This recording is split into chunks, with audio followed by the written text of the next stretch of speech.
Hello everyone and welcome back to another video. This is the fourth episode of the story in which Naruto has gained knowledge of his heritage and of a bloodline thought extinct. He must now leave Konoha to master his new abilities and bring back the glory of the Uzumaki, and he will have the help of a fifth Kage of Kirigakure with a similar past. After watching, like, share and subscribe to the channel. Now let's begin.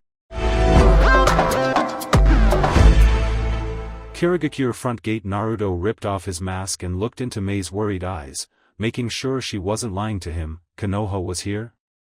Mei, are you serious? Konoha is here? Mei just nodded and placed a hand on his cheek, trying to comfort both him and herself. Yes, even Tsunade has come. I'm sure they want to bring you back home. So far, all we have done is argue with each other, and I was at the end of my rope when you arrived. I'm glad you're home. I need your help to explain to Konoha that you do not wish to come back. Otherwise, Naruto totally understood what could happen, if he didn't defuse this now, war could become inevitable. Alright, I will meet with them tomorrow if that is alright. Mei just nodded very slowly, and Naruto was confused at her sluggish behavior. Did something happen, Meiheim? Mei just looked at him and shook her head, but he knew better than that, so he gripped her shoulder in a comforting gesture. Don't lie to me, Mei, I can see right through you. These arguments, how bad have they gotten? Mei looked into his serious gaze and backed down at the ground and sighed, turning away from him. When she first came, it was only verbal with a slight altercation. But now, it's gotten to the point where I can barely keep myself from wringing her and that pink-haired girl's necks. Naruto's eyes widened. Sakura was here? Wait, altercation? Sakura is here? Mei sighed again, and started walking towards the compound, Naruto quickly falling into step. Tsunade slapped me after I defended our relationship. Naruto stopped walking, his body seized at the thought of his bachan hurting Mei. What the fuck, Tsunade? Why would you do something like this? What? Naruto whispered in an edgy voice, his temper raised to its zenith at the thought of Tsunade slapping his Haim over and over again in his head. Mei turned around and hugged him in the street, not surprised at all by the possessive strength his arms brought with them when they wrapped around her waist. If it makes you feel any better, I slapped her back.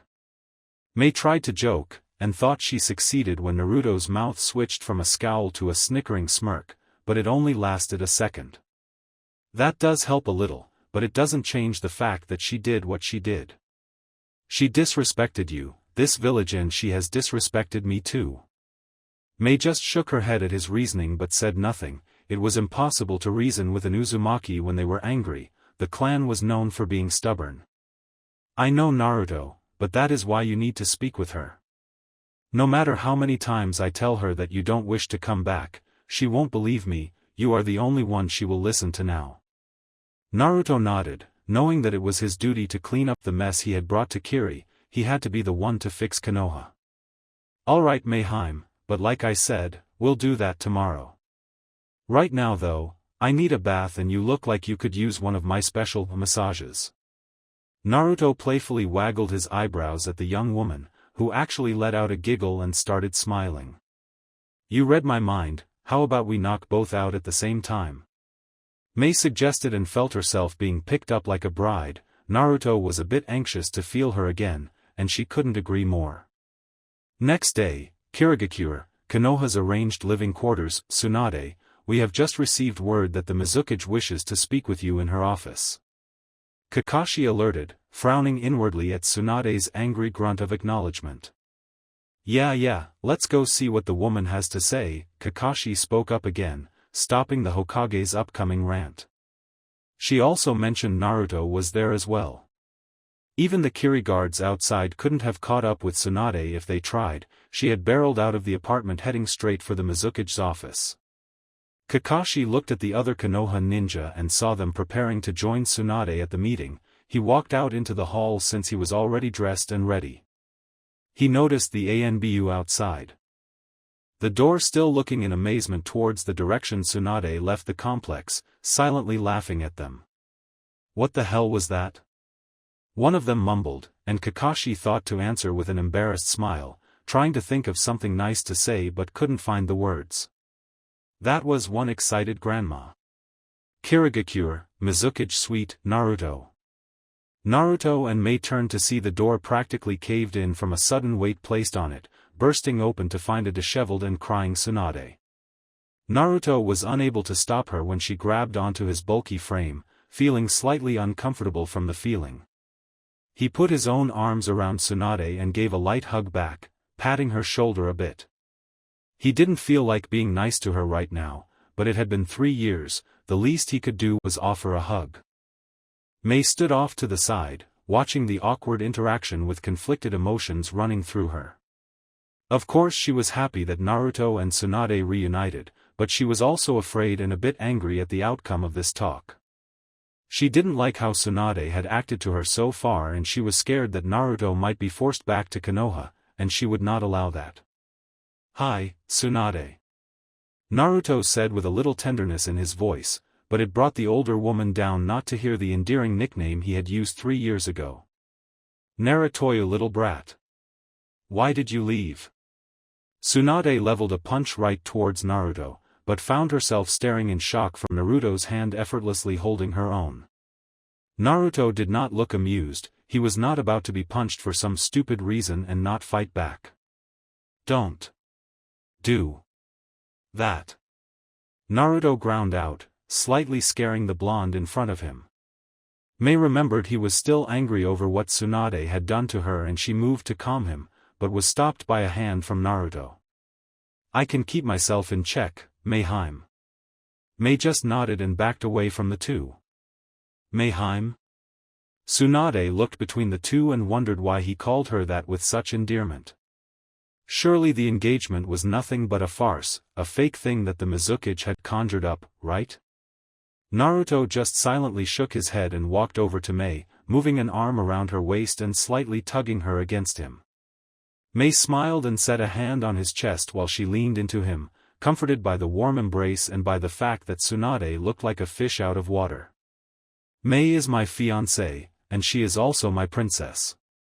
I love her more than anything else in this world, since she is my world to begin with. I hear that you don't believe what Mei has said to be true, but I'm telling you that it is."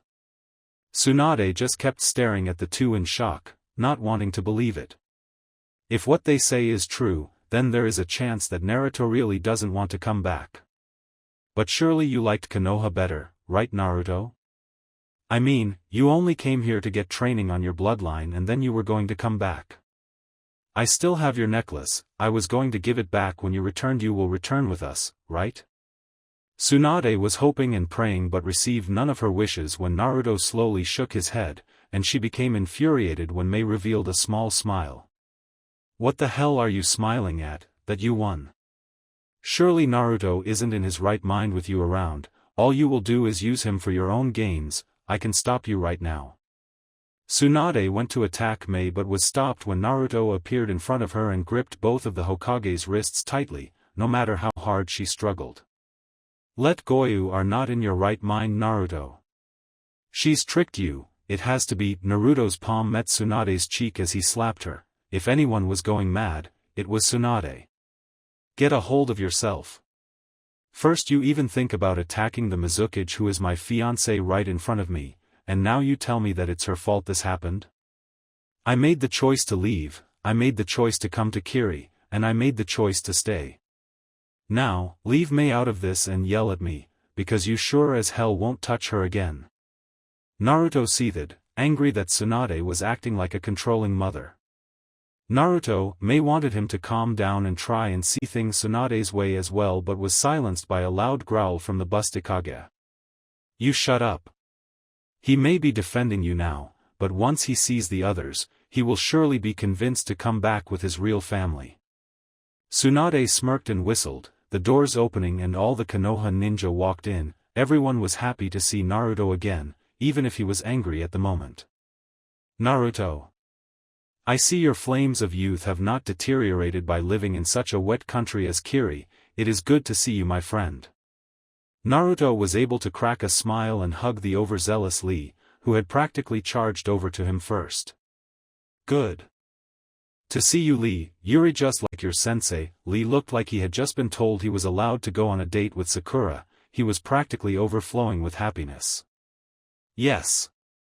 Thank you for the most youthful compliment, Naruto.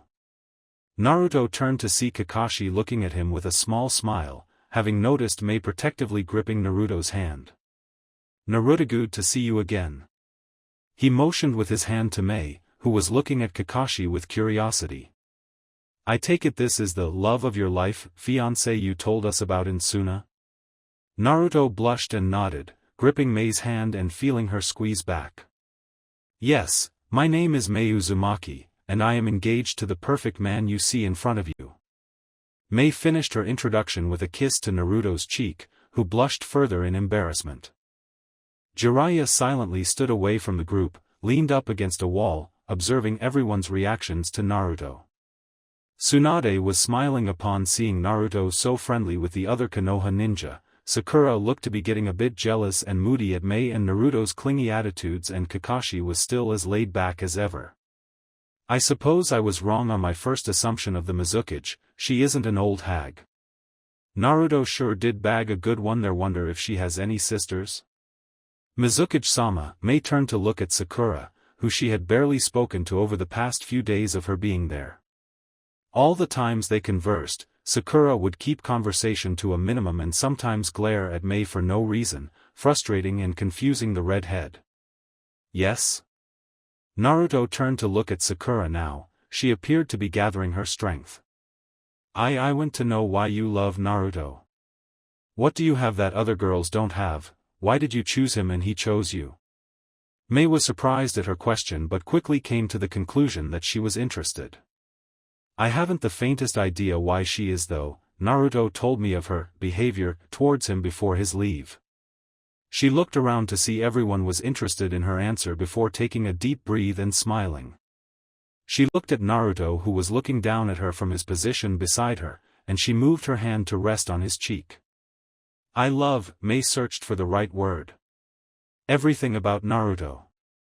All his quirks, interests, flaws, secrets. She glared at Tsunade for a second but quickly continued. Naruto has grown up to be quite the handsome young man and a powerful ninja, and I'm sure anyone could have seen that potential when he was younger. Why girls weren't throwing themselves at him is beyond me, but for that I am very thankful. Mei glared at Sakura this time, making the younger girl gulp. The best part is that Naruto reciprocates my love for him. He loves everything about me, even the things that I hate about myself, and he helps me be a better me. Love, it is a fickle feeling that is difficult to find, harder to keep, and priceless to own.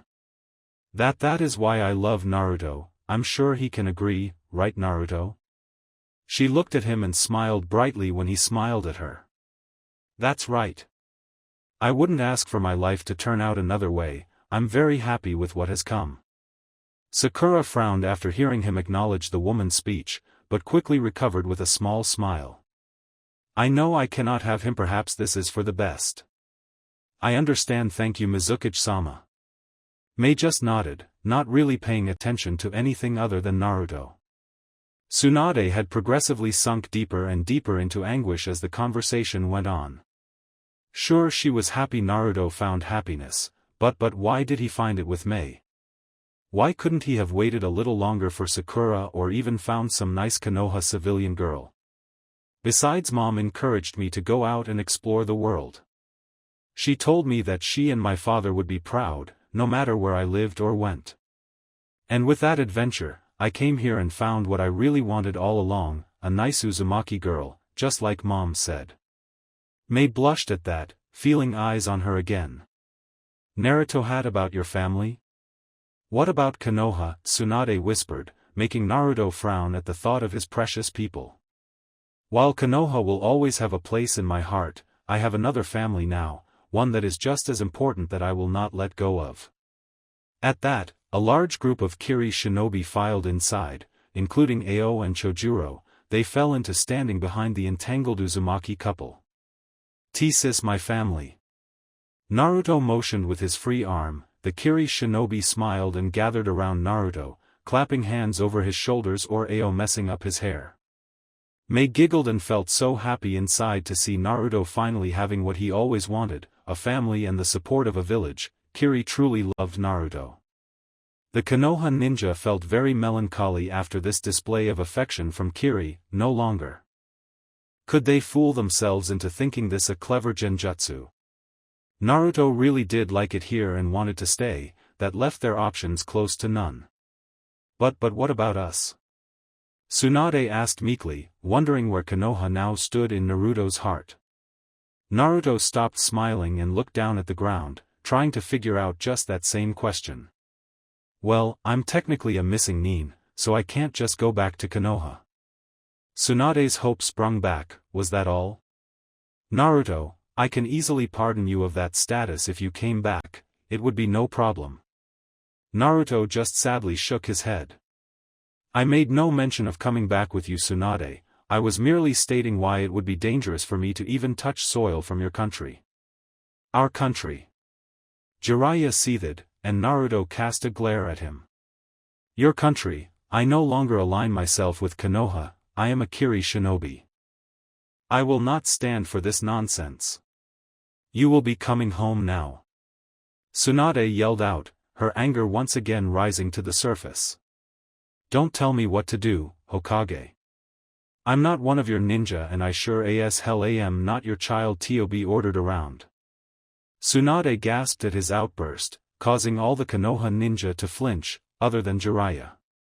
Tired of staying silent and seeing Tsunade take a beating, he came forward with the ultimatum. You know, if Tsunade comes home empty-handed, Konoha will be calling for blood. There will be a war if you continue this little vacation, Naruto. Naruto was seething. How dare he play off something like this as a vacation? First of all, you have no place in this discussion, Jiraiya. Second of all, would you really risk a war against Kiri, against me? Naruto quietly hissed the last part, shocking the Konoha ninja. Naruto would be willing to fight them? Would you be ready to kill Konoha ninja? Would you be able to do it after personally knowing each and every one of their faces? Jiraiya asked, thinking Naruto could only bluff. Naruto smirked. What a fool he was. You threaten my village, my friends, my Mizukage? Kirigakure will have my support in any war, especially if it is against Konoha. Besides, Naruto shrugged his shoulders and let loose a maniacal smirk. I could always just accidentally let Kyubi take over my body inside Konoha. Would you like that idea better? Jiraiya gasped, as did Tsunade. He could talk with that beast? I think I have a better idea. Everyone's eyes moved to Kakashi, who had spoken up after the heated argument started to get bad. Kakashi had observed the tense feelings between Naruto and the other Konoha ninja for long enough. It was obvious he was not coming back. Even so, Jiraiya and Tsunade had to have something to satisfy them. So Kakashi thought up something that would appease everyone, and it was something that Naruto could easily do anyways. How about, instead of a war, our two nations settle the problem with an official or unofficial duel between shinobi? Naruto could fight Jiraiya and that could settle things. If Naruto wins, he stays in Kiri and is allowed to visit Konoha whenever he wishes without any danger to him. Naruto liked the idea, already glaring at Jiraiya in a competitive manner. And if I fail? Naruto asked, but he already knew the answer. You must return with us to Konoha. Kakashi announced with a smile, while in reality he was sweating from the glares received from the Mizukage and the Kiri ninja. Don't accept, Naruto. I'm sure that we could kick this poor country's ass in a war. No point in bothering with such a silly idea.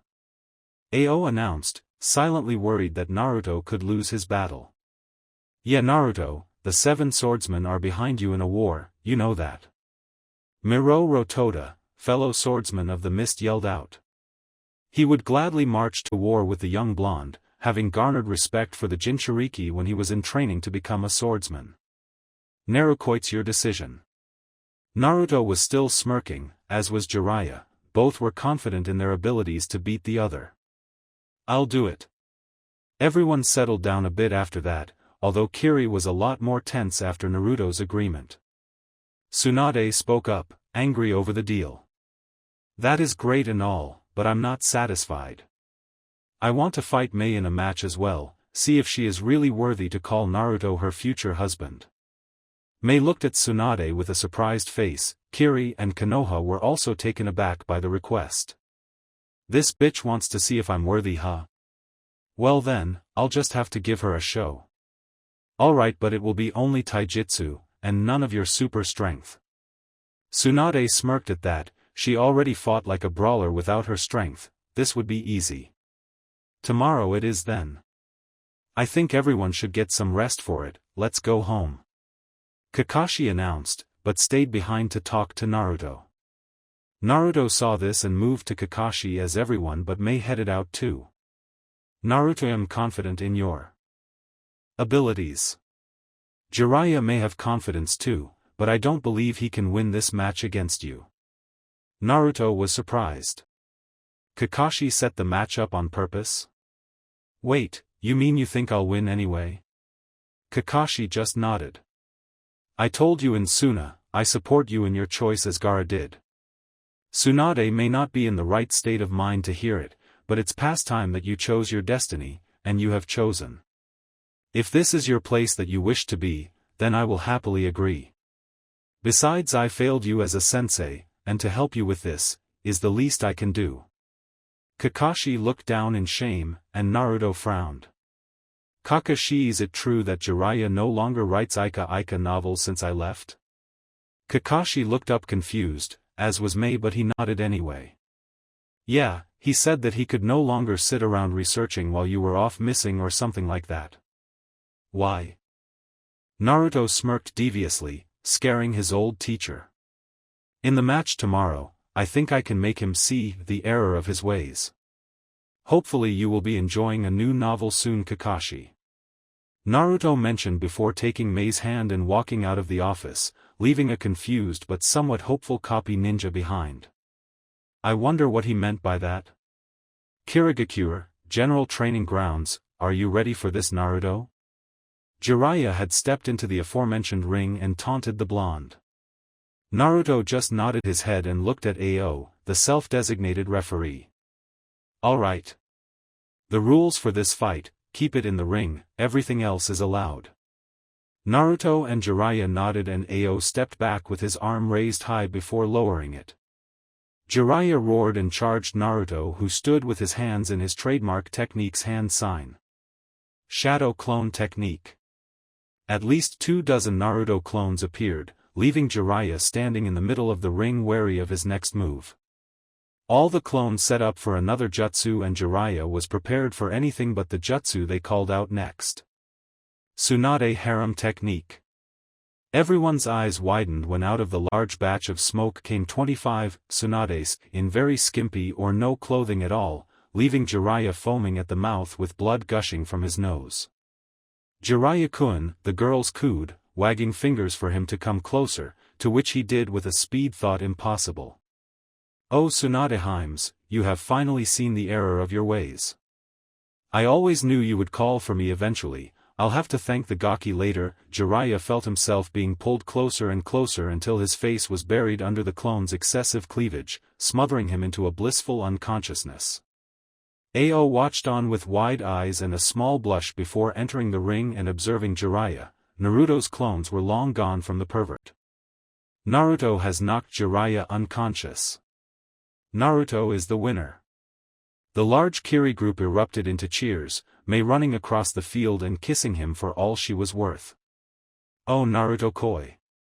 That was wonderful. But Mei released a killer intent directed at Naruto, her eyes taking a hooded glare. Ao recognized that look, she had given it to him many times.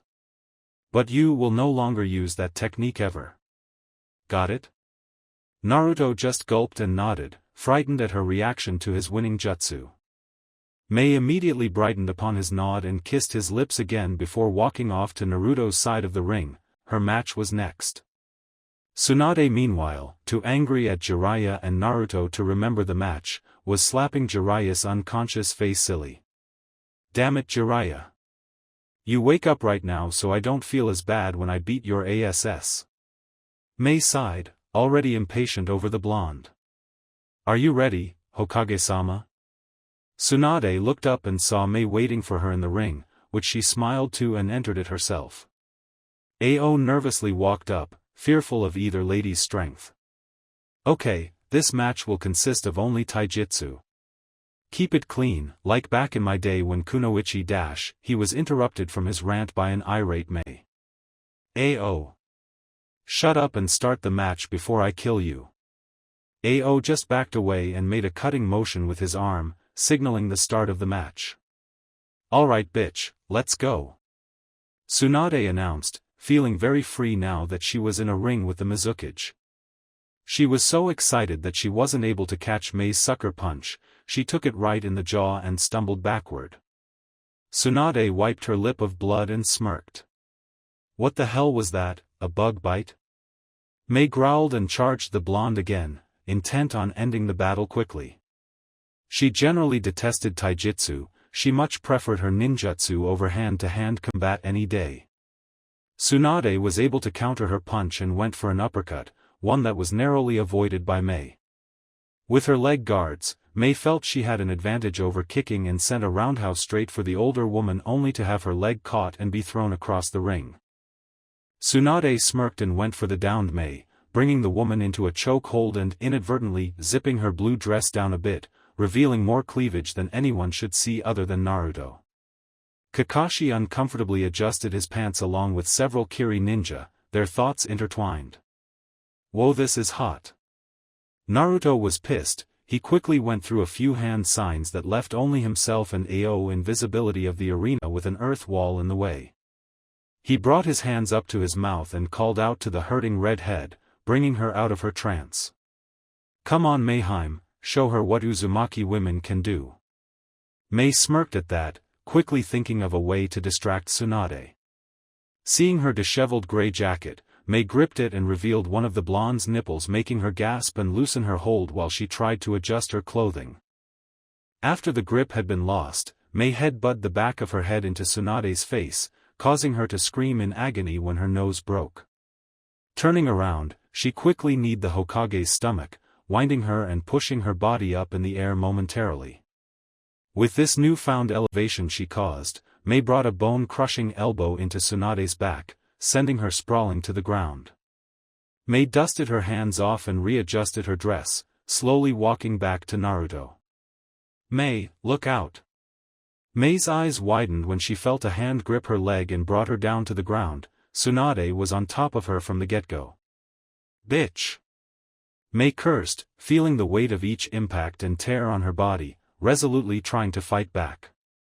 Their clothing was the first casualty of the battle, their anger so high they barely noticed that Mei was now in her torn body suit and short skirt while Tsunade had lost her top long ago.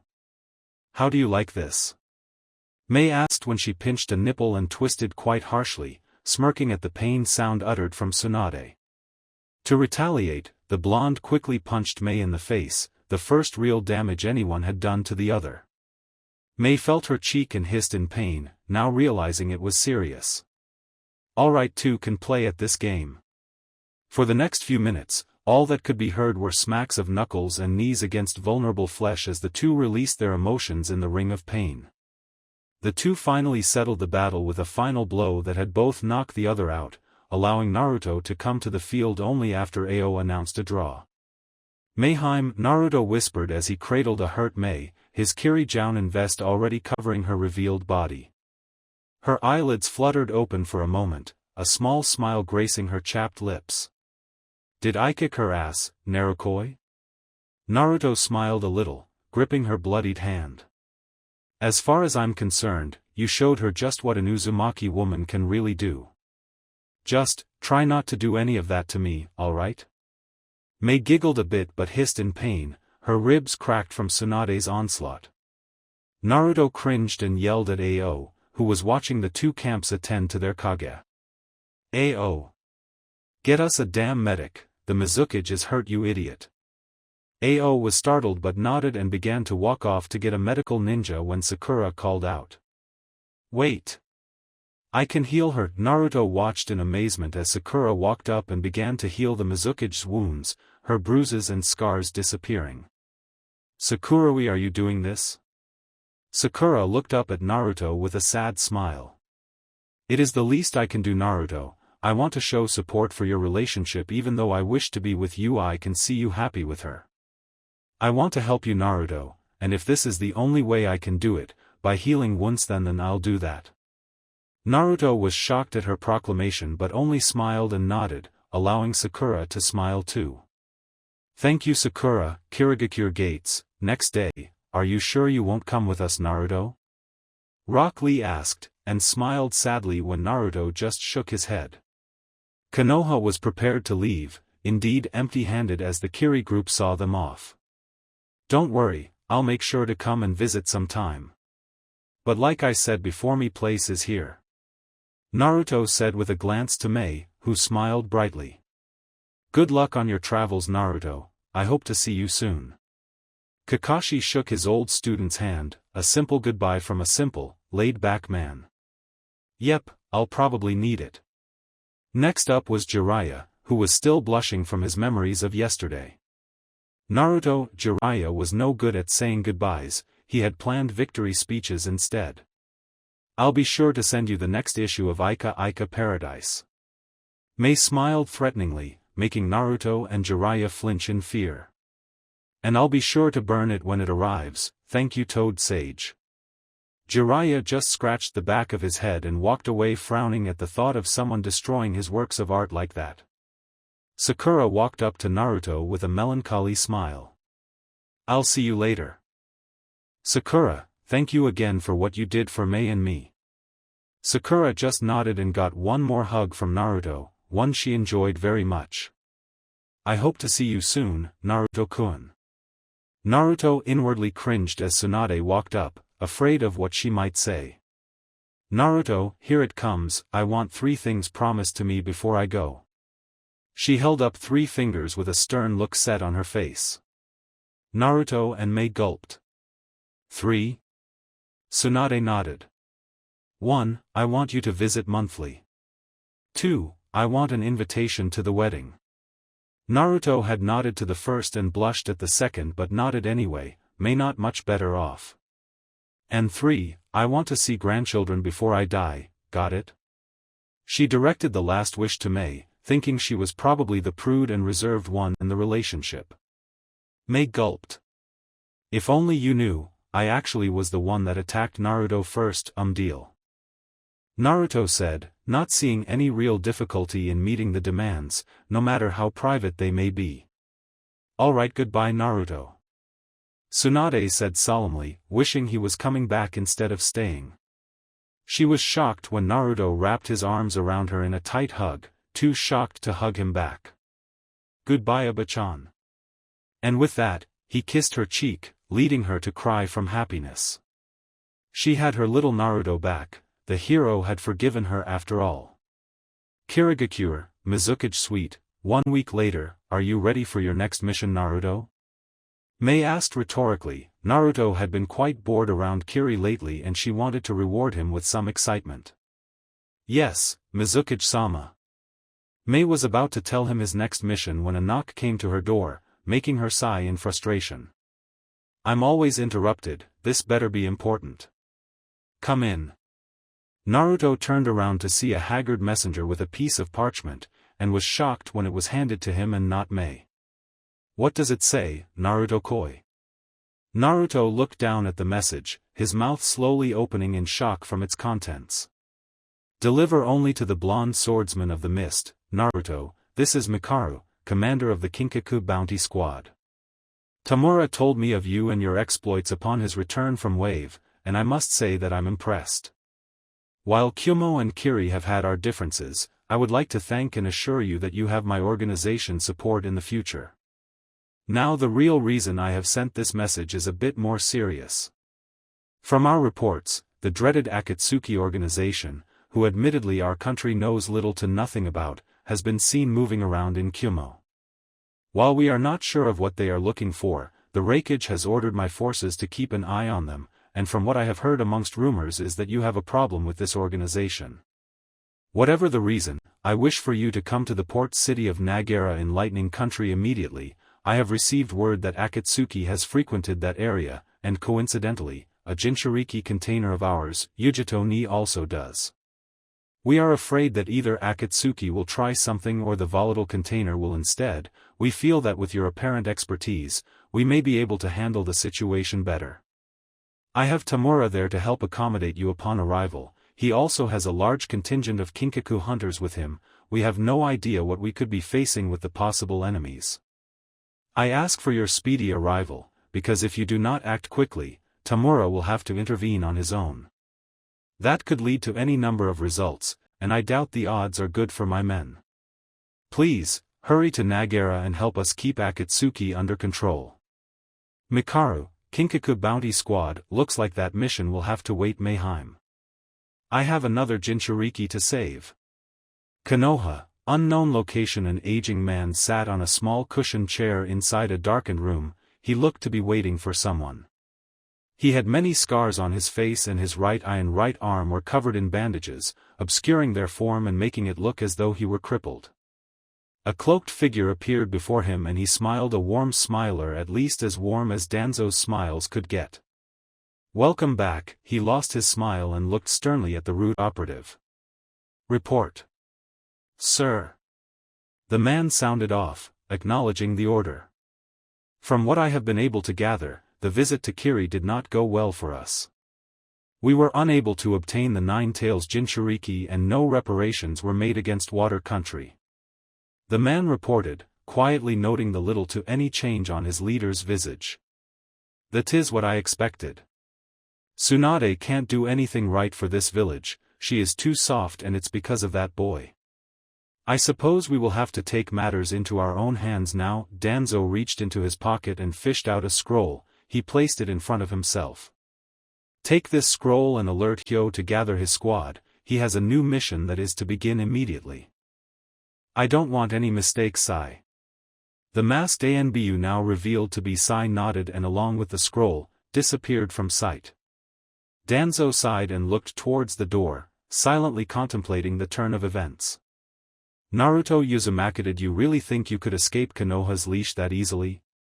Well, I suppose the roots will just have to drag you back in. Lightning Country, Nagara's outskirts, Nagara Dam. Over 15 Kinkaku bounty hunters hid in the mountain paths surrounding Nagara's chief dam and water processing facility, where currently 2 Akatsuki members were seen walking.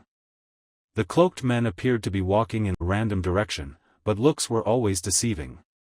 Bolt 1 to Bolt 12, do you still have a visual on Yujito?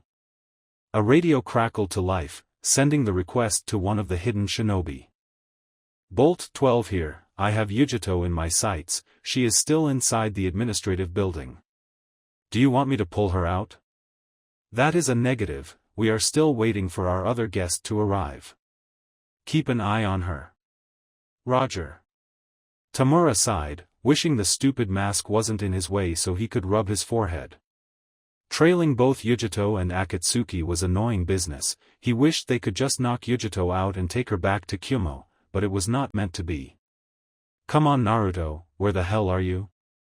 The message for him to arrive in Nagara had been sent a few days ago, and he hoped Naruto had the skills to move quickly. The Kinkaku captain had a sinking pit in his stomach. He felt like something was going to happen today, something bad. Bolt 15, has anyone arrived at the ports yet? Tamura whispered into his mask's radio, hoping that his operative had seen him. That is a negative, sir. Unless he is coming by foot, no one has entered this harbor. I'll keep you notified.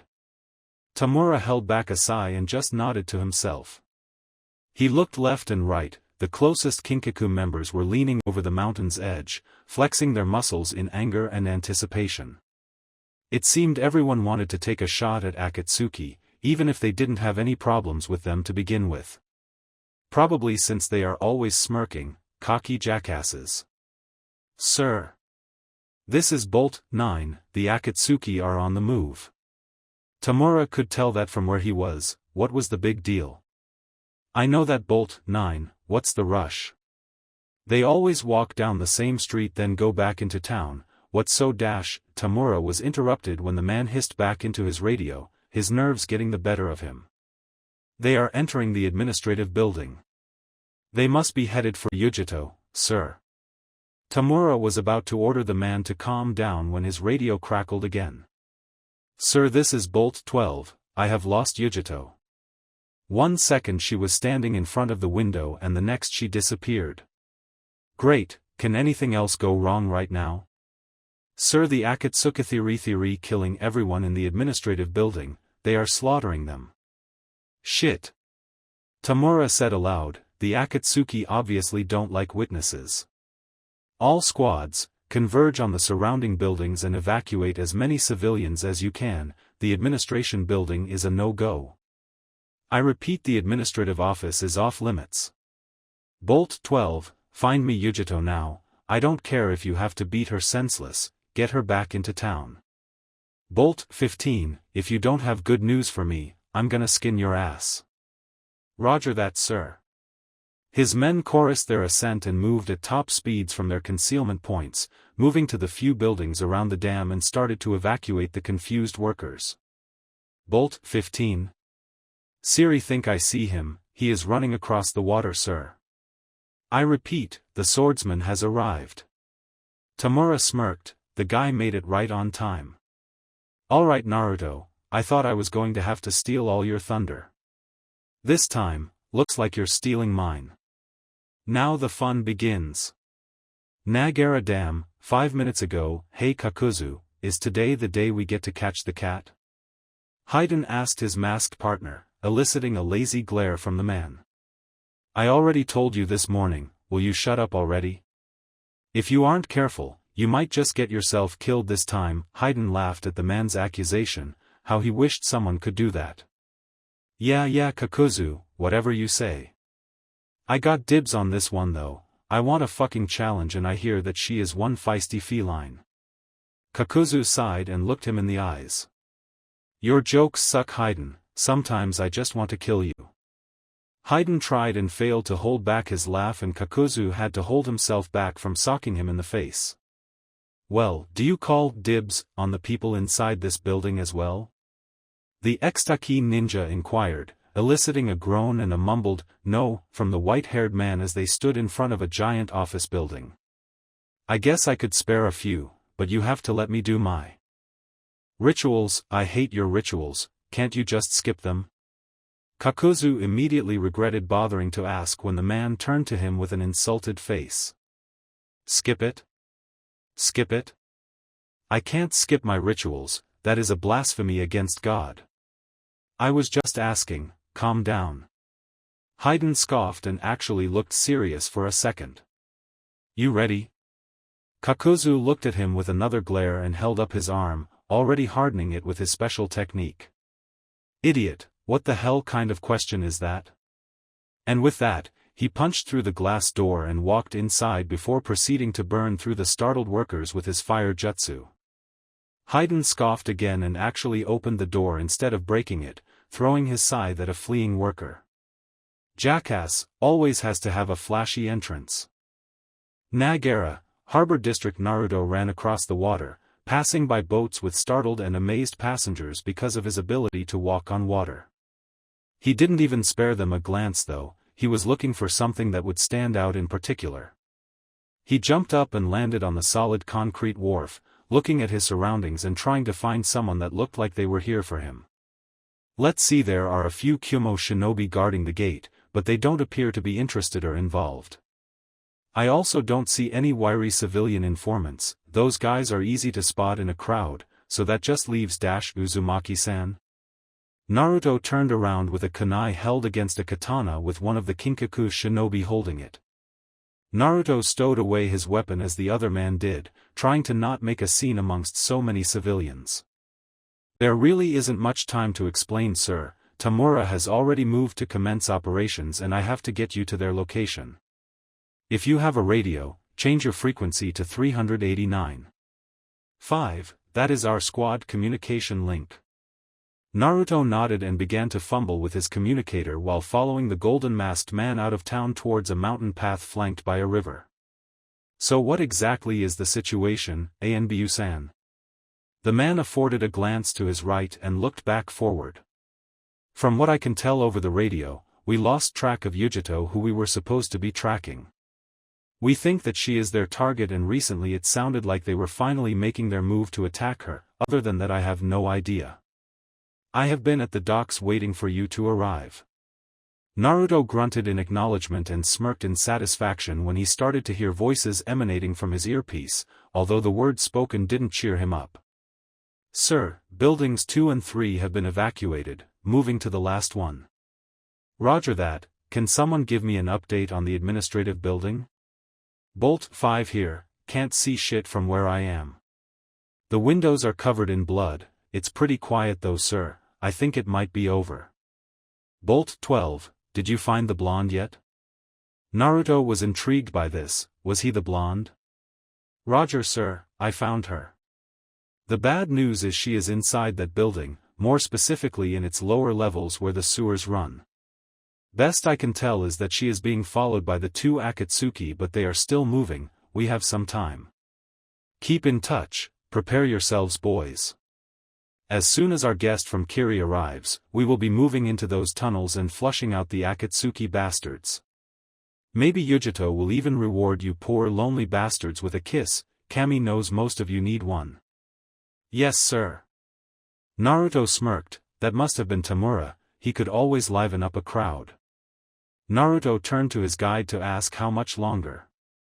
When will we get there? I would prefer to save the girl than wrap her in a body bag. The Kinkaku ninja chuckled at that. I think most of us have been doubting Akatsuki's abilities, if they were coming after Yujito, they must not know her that well. She is one of the most powerful shinobi of our village, and put that together with the bijou inside of her and you've got one hell of a combination. No matter how powerful those guys are, they don't stand a chance against her. Naruto wanted to scoff at that but kept quiet, no need to bring about more hostilities. If only you knew just what we were dealing with, Yujito is the one who doesn't stand a chance. If I don't get there quickly, she might just get captured after all. Nagara Dam, administration building, sewers, have to keep moving, have to get to the ambush point. Yujito ni, Jounin of Kumogakure and Jinchuriki of the two-tailed cat was running through the sewers, luring her prey right into a trap. She detested the fact that so many died getting the Akatsuki inside, but she would make the killers pay. She heard a low whine coming from behind her and picked up the pace, trying to reach the end of the narrow passage. Feeling the light shining on her face. From the room she was running into, Yujito jumped inside just as she felt the danger reach her. The blonde watched as a scythe sailed harmlessly below her flying body and she landed safely on the water, facing the passage. That was a nice move. She heard one of her pursuers comment. My attacks are the slowest in Akatsuki, so I'm not surprised I wasn't able to hit you. She watched 2 men appear in the doorway, the 2 that she had been observing for the past few weeks in Nagara. The one talking was a white-haired man with a slick smirk and a cable he was holding to control his scythe.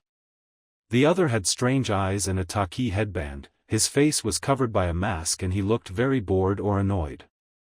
So you really are Akatsuki? Yujito commented, confirming her growing suspicions. You are the only one left here, all alone. The scythe man said, not bothering to confirm or deny the obvious answer. That glare shows you're tough too, this might actually be a challenge Kakuzu. This is the two-tails Jinchuriki, if you're not careful, you will probably die. Haiden smiled at his partner for that. Thank you for your concern, but I doubt this bitch could kill me. Yujito growled. No matter how much I wish she could. Haiden added as an afterthought. Alright, let's do this. Kakuzu said after a few moments of tense silence. Haiden took out a Jashin icon and closed his eyes in prayer. Just let me finish praying. Kakuzu sighed, his anger rising again. Will you quit it? We have a job to do. Haiden opened his eyes and met his glare. Hey, I don't like it either but the rules are clear. Yujito was somewhat intrigued by the strange god that the man apparently believed in but raised no questions, they were enemies after all. Seeing the men distracted, she felt it was time to reveal the reason she ran to this spot. You probably think you have me cornered now, but you are wrong.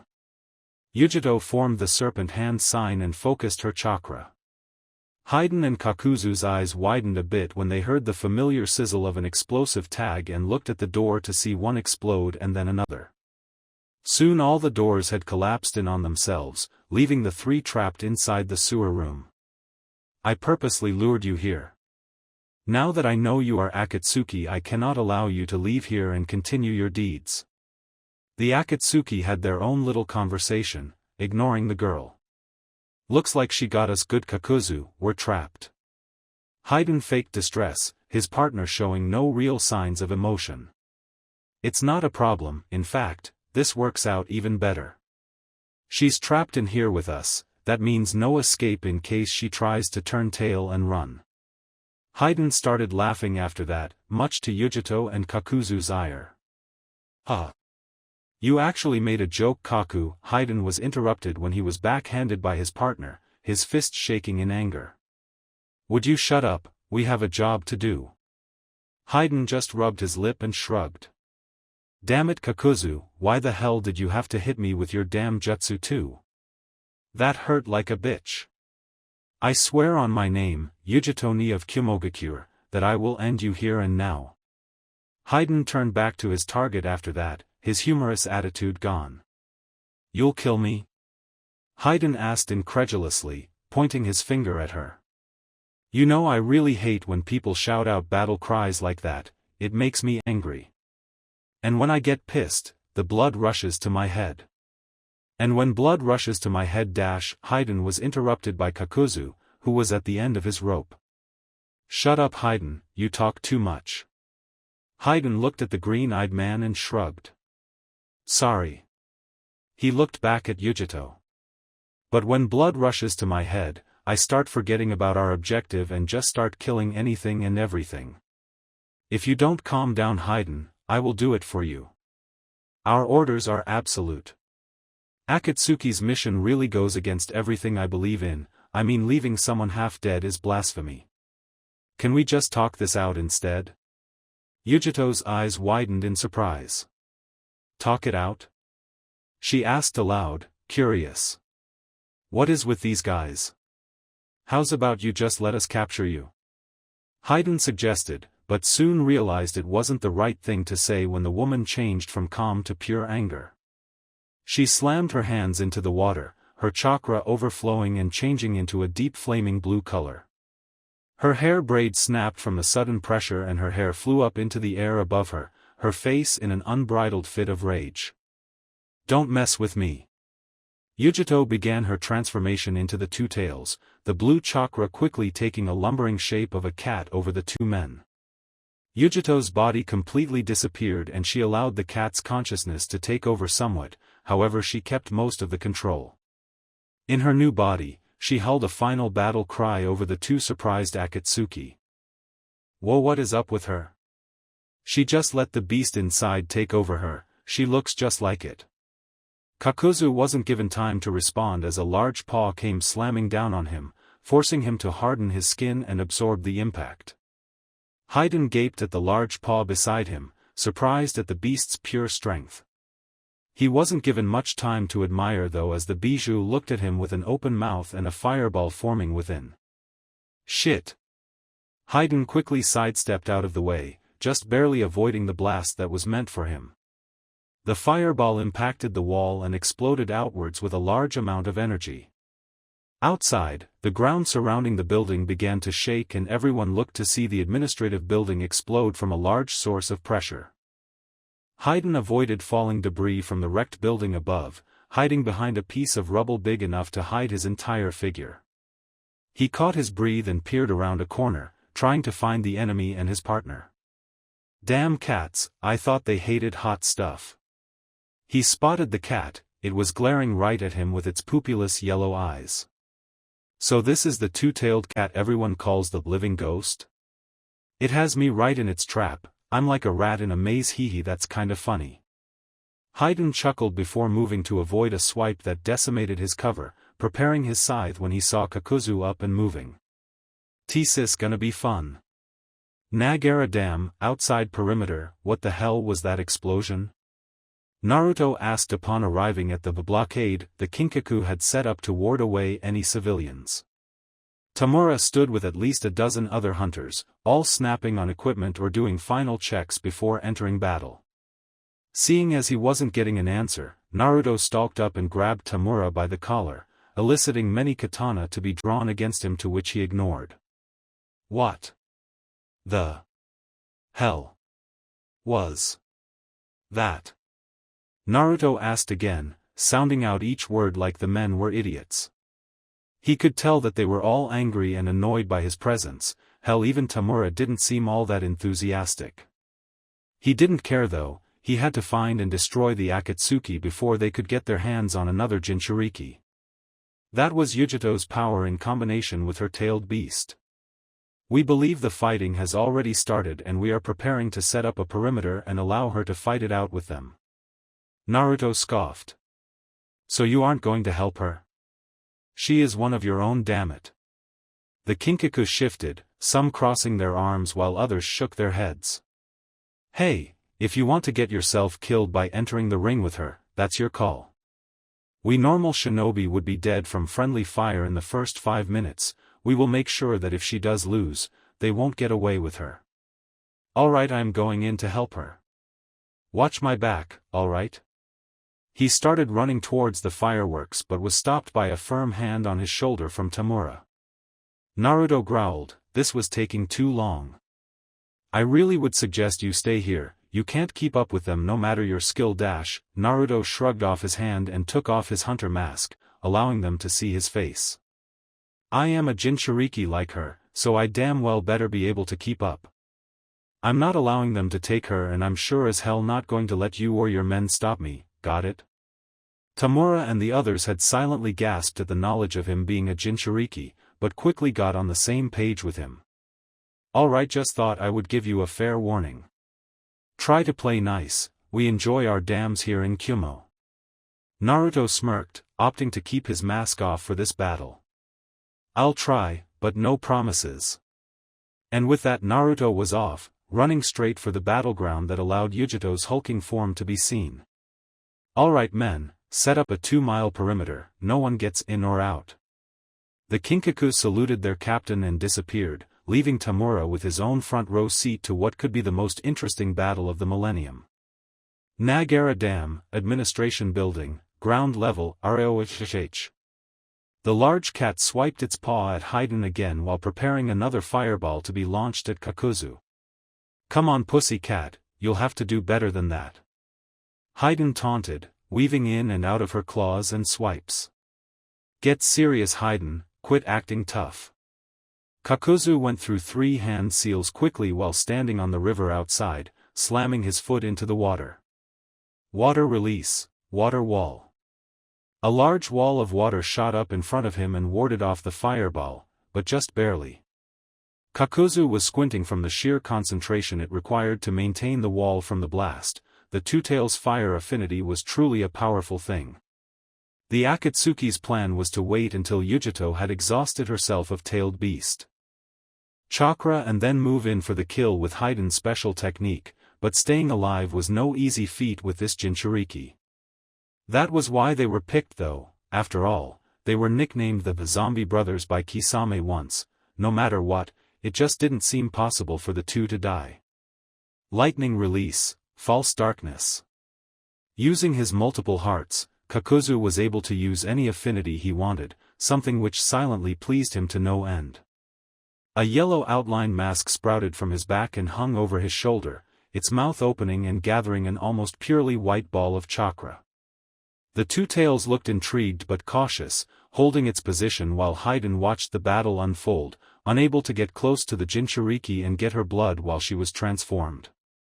The lightning cut across the field and would have slammed into the beast had it not been for its quick thinking.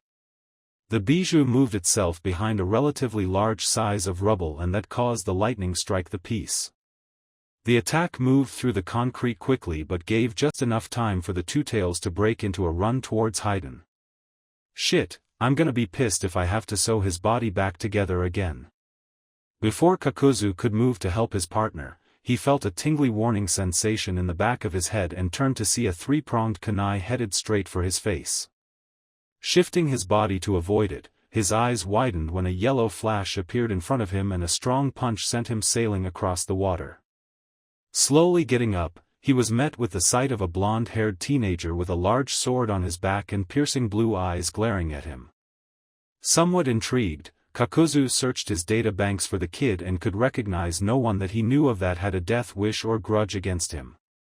Looking more closely, past the body armor and ninja weapons, he took in notice that the boy had 3 whisker scars on either cheek. Sifting through his knowledge again, he came to the stunning conclusion. You are the Nine-Tails Jinchuriki, aren't you? Naruto circled the man ominously, flexing his fingers in anticipation. Maybe, but that doesn't matter, right? I mean, you are only here for the 2 tails. Kakuzu watched the boy and silently his anger grew, not enjoying being mocked by this brat. That's right, we have no quarrel with you. Why don't you just leave and come back once we are done? Naruto scoffed at that, although from his tone, he could tell the man didn't really mean the sentiment either. Fat chance, eventually, I will be the next one on the menu. Best to help out a fellow Jinchuriki now and kill a couple goons in the process. Kakuzu growled, a goon? I am not a goon. Kakuzu started running head-on towards Naruto, who was amazed by his sheer speed, closing their considerable distance in less than a heartbeat. Naruto barely dodged a punch that went sailing over his lowered shoulder, silently taking notice that his enemy's skin had changed to a darker color. Seeing an opening, Naruto sent a kick to the man's midsection but felt himself being grabbed and thrown across the water, bringing himself to a halt a few dozen feet away. As soon as he landed, he looked up to see Kakuzu with his fist reared back, preparing to punch him. Naruto quickly countered by throwing his hand up and catching the fist with a palm, shaking with exertion to hold back the Taki ninja's attack. Kakuzu growled and hardened his head, launching a devastating headbutt that immediately broke Naruto's nose and broke his hold over Kakuzu's fist. Without any further waiting, Kakuzu slammed his hardened fist into Naruto's stomach and winded him, leaving him powerless against a few strong punches before he defended himself. Waiting for an opening, Naruto felt Kyuubi's power surge through him and he gripped the man's leg from his prone position. Kakuzu, not expecting the retaliation, felt himself being dragged down and sent straight into a punch that launched him into the air. Naruto quickly picked himself up and went through over 40 hand seals before finishing while Kakuzu was zooming towards the ground. Water release, water dragon bullet. A large water dragon appeared from the water in front of Naruto and launched itself towards the immobilized Kakuzu. Naruto smirked as the dragon rammed head-on into the ninja and took him into its gaping maw, swallowing him whole. I got him. Naruto's elation quickly deflated when the dragon disappeared and left a huffing and dripping wet, but otherwise fine Kakuzu on the ground. Naruto again noticed that all the man's visible skin had turned to a blackened color and was curious by this. Kakuzu explained to him. Earth Grudge Fear, it is the name of this technique you see here, but it does so much more. It is an earth technique, so I was able to beat your water dragon by hardening my body with earth chakra, shielding it from your attack. Naruto's eyes widened. This guy had earth nature too? But I saw him use a water technique before I entered battle. He has 2 affinities. Dual element, intelligent hard work. Naruto watched 2 masks appear over the man's revealed shoulders and both gathered up chakra for something. Not wanting to wait around for the answer, Naruto went through a few hand signs just as Kakuzu released the blast, a water wall appearing in front of him. Naruto soon realized that the combination wind-fire technique was too much for one element and quickly moved away from behind the wall before it collapsed. How many elements does this guy own? Kakuzu silently chuckled at the bespectacled look on the teen's face. He must have realized that he had more than just a couple elements now. 2 can play at this game. He wants a battle of affinities? I'll give him one. Naruto took off in the opposite direction, pumping his legs with chakra to enhance his speed. He ran straight for land, absently taking solace in the fact that Yujito was still in her 2-tails form fighting the other Akatsuki. He frowned though at seeing her able to do little actual damage to him. She obviously was not prepared to take these men down. Good thing I got their message. Why are you running? I thought you wanted to kill me. Kakuzu mocked in his monotone gravely voice. Oh, I do, just wait a second. Naruto called over his shoulder but stopped when he felt he had gone far enough onto land. He turned around to face Kakuzu who was charging him. Naruto quickly gathered up chakra in his mouth with the dog hand sign. Lava release, lava bullet. Naruto shot out dozens of small globs of lava at a surprised Kakuzu who stopped his charge and back flipped away, observing the new attack. Lava? Using his famed intelligence, Kakuzu searched his knowledge databanks for anyone who could properly use lava release so freely. Two possibilities. Either I am mistaken and this is the four-tailed monkey Jinchuriki, which he most obviously isn't, or this boy is an Uzumaki. I am 91 years old and I still remember the old days where Uzumaki was an extremely powerful nation out in the Isles of Kiri. Since the 5-year siege over 30 years ago, Uzumaki and the Uzumaki have fallen into despair and entanglement in Kiri's net of influence. Why is there still a pureblood alive, and what the hell is he doing with a tailed beast inside of him? Doesn't matter, I guess this boy must have a pretty big bounty. I might have to break the rules, just this once. While Kakuzu racked his brain with knowledge, Naruto was going through hand seals. He ended with the dog hand sign and stomped his foot onto the ground. The shaking ground awoke Kakuzu and alerted him to something wrong. He was just barely able to dodge the hot lava that took the place of the ground, instead choosing to stand on a piece of rubble. I won't be able to stay on this thing for long, the lava is melting it. Sorting through his options, Kakuzu went through a few hand signs and lowered his hood so his mouth was uncovered. Water release, violent water wave. A large amount of water shot out of the Akatsuki's mouth and hit the boiling lava, slowly cooling it into a solid ash. Naruto scowled and went through more hand signs, intent on keeping the lava field in play for as long as possible. Lava release, fire pillar landscape destruction. Naruto sent his nature chakra into the ground and, combining with the natural magma underground, shot the supercharged heat upwards and through the soil. The battlefield was now a death trap for both combatants. Even Naruto could not survive such heat from the natural artificial lava mix.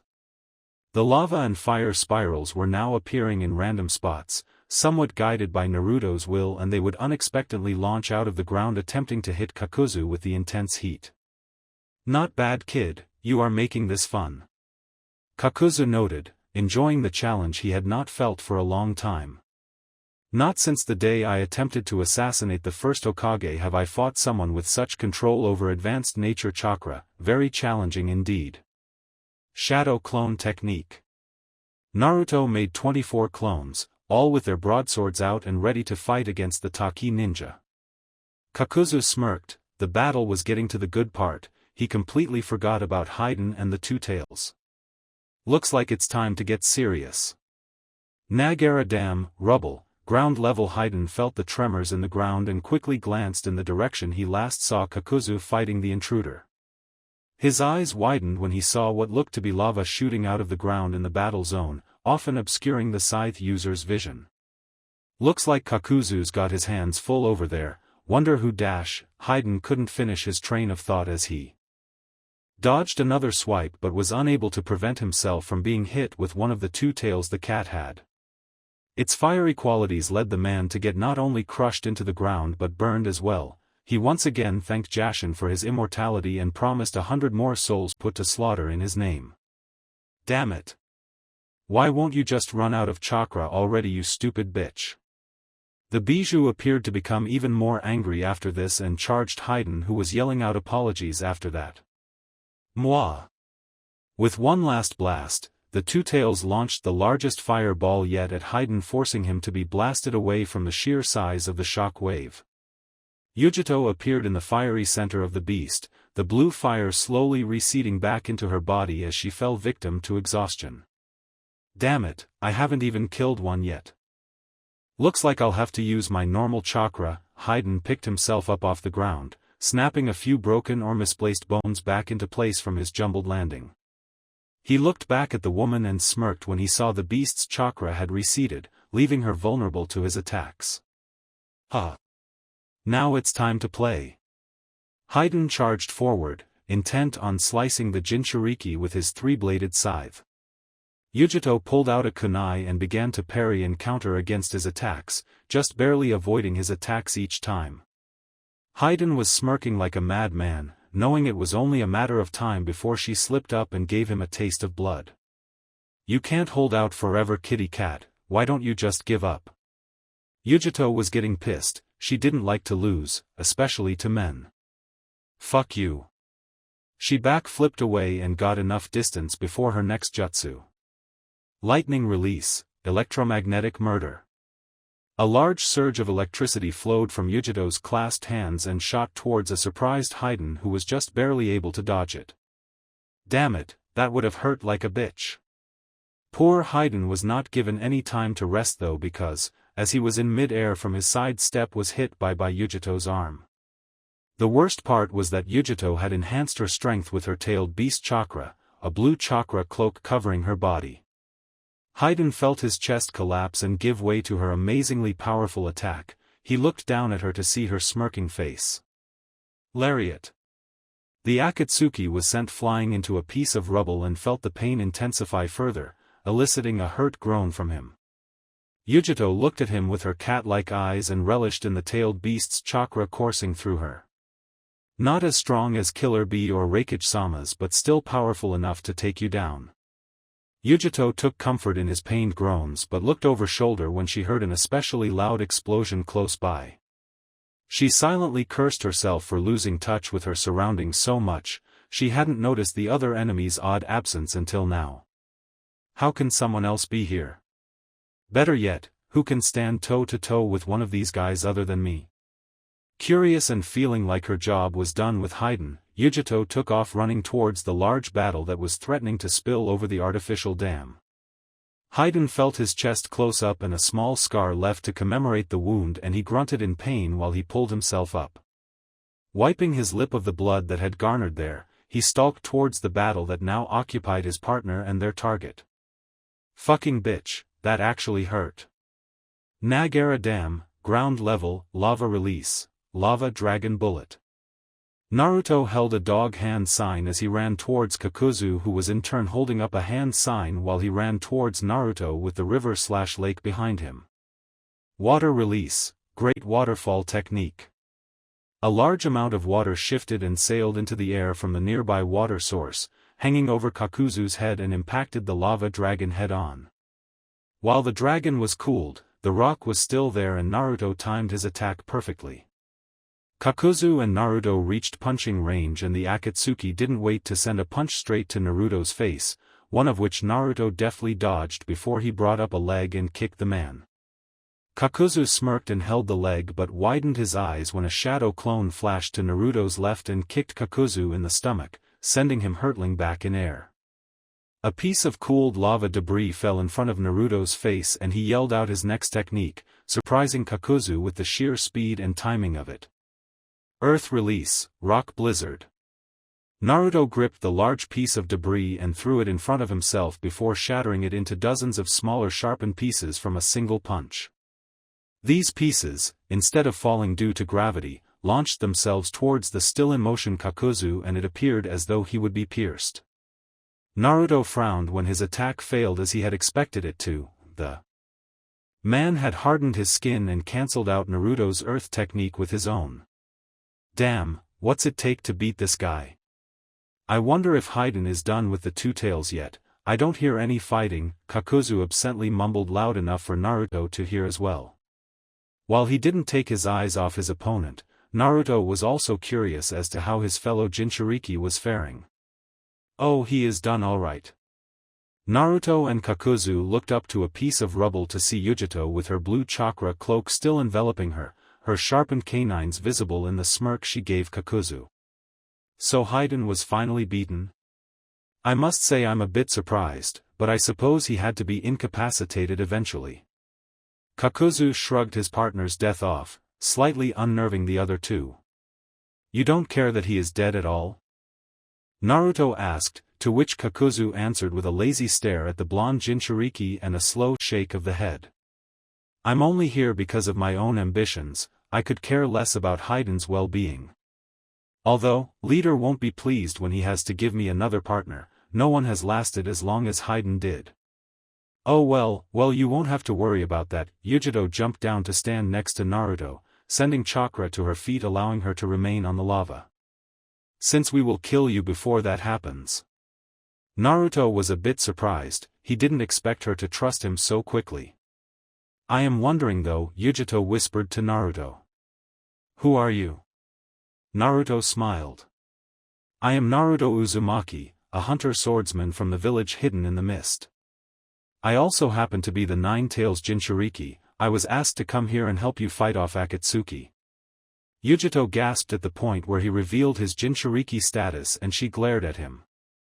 What the hell are you doing here? I don't care who asked you to come and help, these men are after the bijou inside of us. If you are captured, who knows what will happen? Naruto shook his head, confusing the other blonde. I know what will happen, and whether you believe it or not, I am just as experienced as you, Yujito-san. I am a jounin of my village and I have already killed 2 Akatsuki on my own, so I can easily keep up with you. Besides, 11 tails are better than 2, right? Yujito stared at Naruto incredulously until she slowly started to smile. She held out her hand in a quick, friend's shake. Well then, Naruto Uzumaki, I accept your help. Now let's finish this guy off. Yujito was interrupted by the unexpected arrival from Hayden, who was cursing up a storm. Hey bitch! Our battle isn't over yet. Kakuzu, who the hell is this? Why the hell didn't you kill him and come and help me, you fucking asshole? Kakuzu just lazily stared at Hayden before shrugging. I figured you were dead, but I see you are still alive. Humph! Hayden just stared wide-eyed and had a gaping mouth directed towards Kakuzu. That is all you have to say after I almost die for real? You son of a bitch! I hate you. Naruto and Yujito just watched the exchange with mild interest. Naruto almost wanted to laugh at the two's exchange but decided against it. Shut up, Hayden. Let's just finish these two and then you can bitch all you want. Hayden just glared at him a little more before folding his arms across his chest in a standoff style, looking away in another direction like a pouting child. Fine, but I call dibs on the girly. You'll have both of us. Hayden and Kakuzu turned back to the Jinchuriki pair and noticed both had a tail and animal ears from their chakra cloaks, Yujito's blue and Naruto's red/orange. Both had yelled the statement at the same time as they charged the 2 Akatsuki, intent on ending them with the help of their bijou's power. Nagara damn, ground level, you die now. Naruto growled out as he charged Kakuzu, intent on killing the multi-hearted man. Kakuzu was intrigued by the Jinchuriki's power but went through a sequence of hand seals and 2 masks appeared over his shoulders again. Naruto's slitted eyes widened before he was blasted by Kakuzu's windfire technique. Got you, hey. Kakuzu bragged but felt something approaching behind him and turned to see a chakra fist grasping for him. He jumped away but saw another arm come around, grab him, easily gripping his entire waist and pulling him towards Naruto. The Kyuubi's container had one arm pulled back and a purple Rasengan had been formed. Kakuzu was speeding straight towards him without any way to avoid it. Take this. Nine-Tails Rasengan.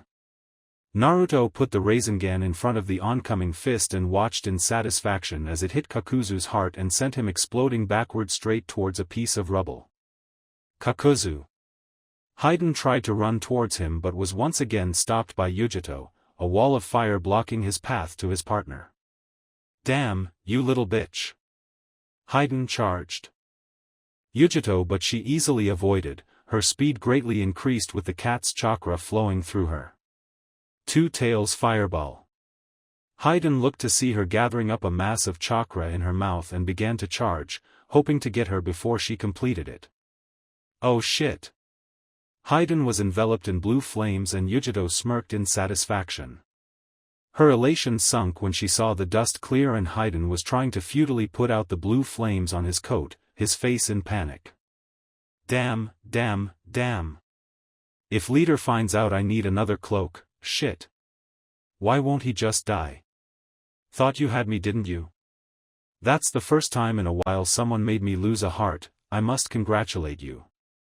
Naruto was now on the defensive as Kakuzu swung at him with his fists, he was now back on his feet. Ruah! Naruto grew a second tail and Kakuzu felt a slight stinging sensation on his skin, courtesy from the demon chakra seeping out. Naruto threw himself at Kakuzu who was barely able to dodge each attack, every one a little more aggressive than the last. Naruto threw a punch and had it caught by Kakuzu, smirking he threw a solidified punch at Naruto's cheek. He didn't even flinch. Boil release, acidic breathe. Naruto coughed out a small mist from his mouth and it hit Kakuzu's revealed face, causing him to scream in agony and move his hands to his face. With the current advantage, Naruto took out his broadsword and funneled fire chakra into it, making the sharpened edges glow and flicker with the flames now dancing on them. Swinging it in a wide horizontal arc, Naruto hit Kakuzu's shoulder but was stopped when the almost blinded man grabbed the sword with his bare hands and pushed against it. Damn you Jinchuriki! Naruto smirked and reared back his available fist, sending Kakuzu sprawling across the ground onto the water. Chasing after him, the blonde made 2 Raisengans in either hand and charged the kneeling man who was trying to get some air. Double Raisengan. Kakuzu smirked. Naruto felt himself caught and looked to see his ankles had been latched onto by Kakuzu's hands. Naruto looked at the Taki ninja and saw half his arms underwater, the spindly cords connecting the hands to the rest of the arm. Oh. Looks like you fell into my trap. Naruto watched in horror as Kakuzu's masks appeared again, the fire and wind gathering up energy again. The blast enveloped Naruto, his feet being released only right before the blast hit. Kakuzu scratched the back of his head, watching the newly made steam evaporate into the air after the strong attack. Oops, I killed a Jinchuriki. Leader Kakuzu was interrupted when he heard something approaching from behind and saw 2 windmill shuriken approaching him. Do you really think that will work? Kakuzu reached out to catch both but his eyes widened when another shuriken appeared in their shadows. Shadow shuriken technique? Take this. Naruto appeared in a burst of smoke and shoved a Rasengan into Kakuzu's stomach, sending him lurching back after the attack. Quickly going through more hand signs, Naruto charged forward and held 2 hands up in front of the prone Kakuzu. A water prison appeared around him, preventing him from moving while Naruto still had a free hand. A water prison, eh? Interesting, Kakuzu went silent and Naruto wondered what he was planning. You don't have much time to plan, I'm going to drown you. Naruto went through a small bunch of one-handed seals and slammed his hand onto the water.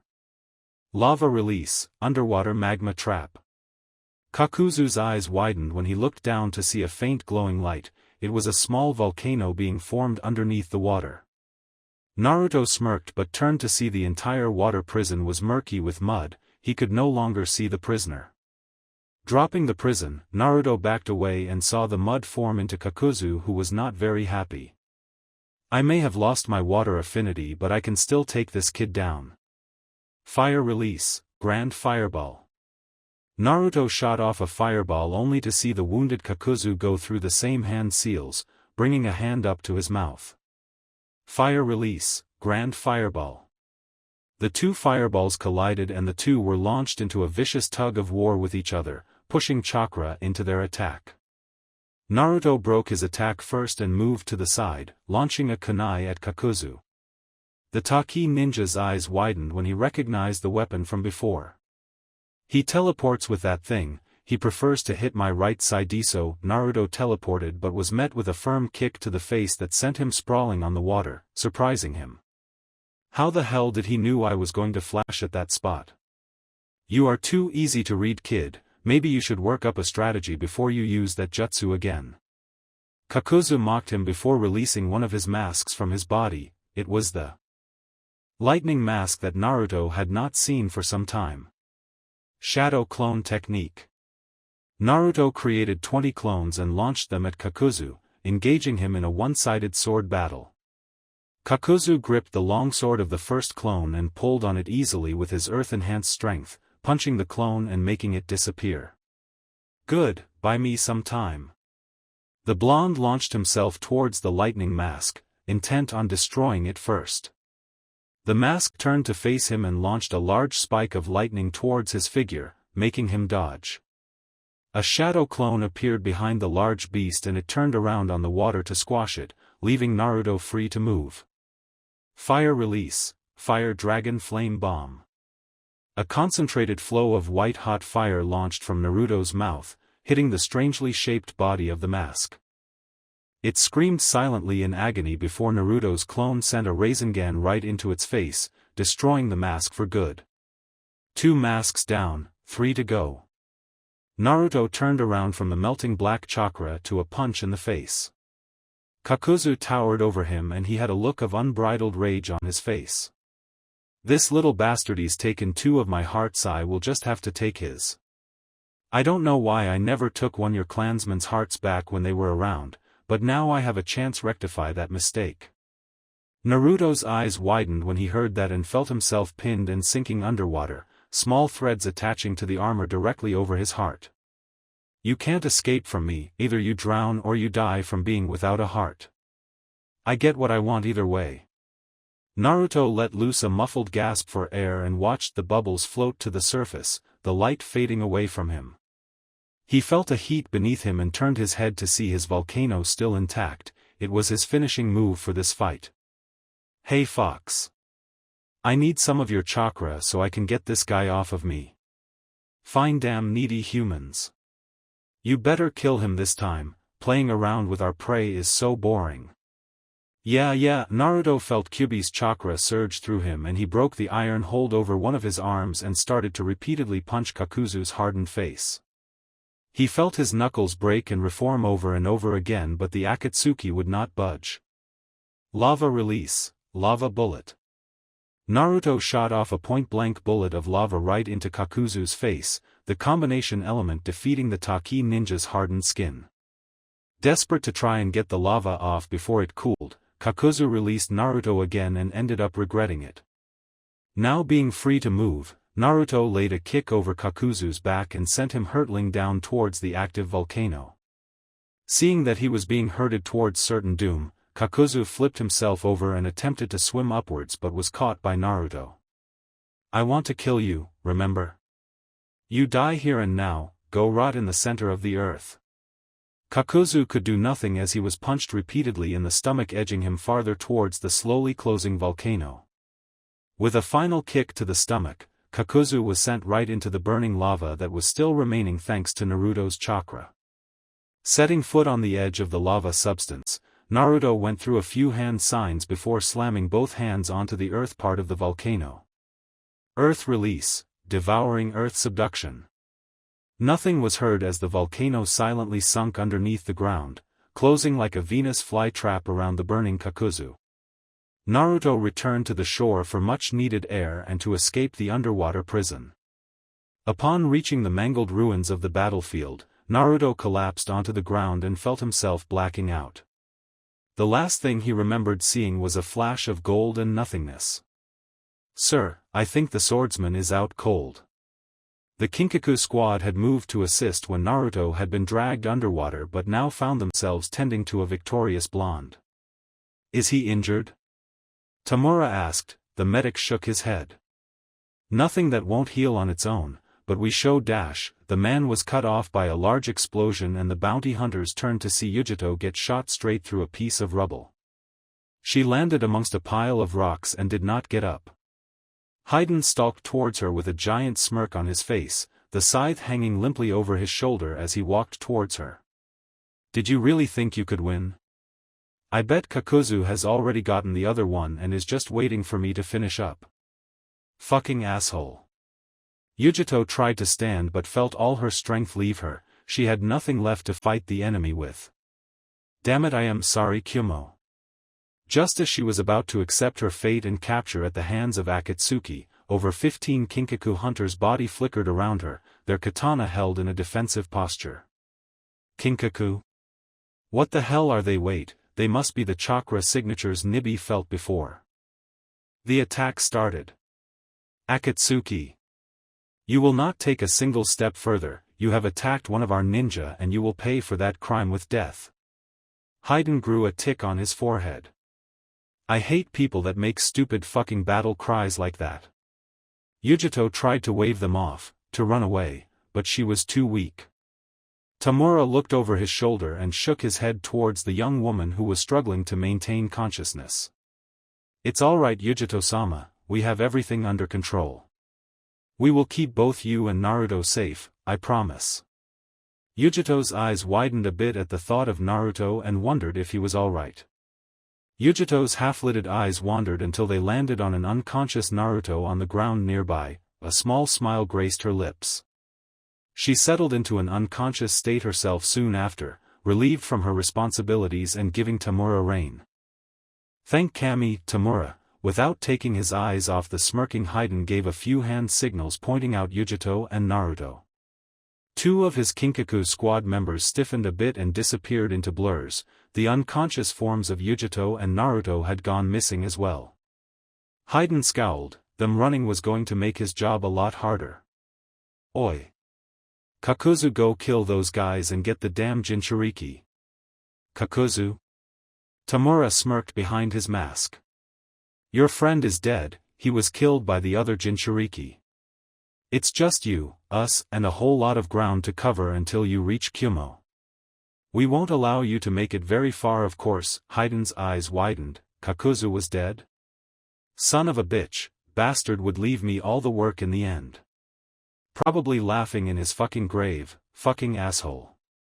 What makes you so sure you can kill me when your precious Jinchuriki couldn't?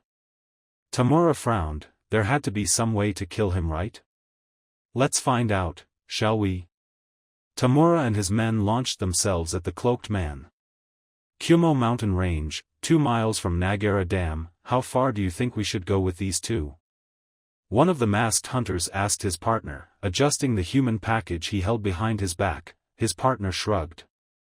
I doubt the captain would want us to just stop moving with them. We will rendezvous in Kumo. Naruto and Yujito were still unconscious, their arms limply hanging off the ninja's shoulders. The battle had been very exhausting for both of them. Fighting off Akatsuki was no easy feat. Kirigakure, Mizukage Sweet Mei sat in her office, finishing up her paperwork for the day. She neatly stacked her papers in the proper tray and got up from her chair, opting to look out across the village as she enjoyed to do. Her thoughts drifted from her everyday stress and problems back to her fiancé, Naruto.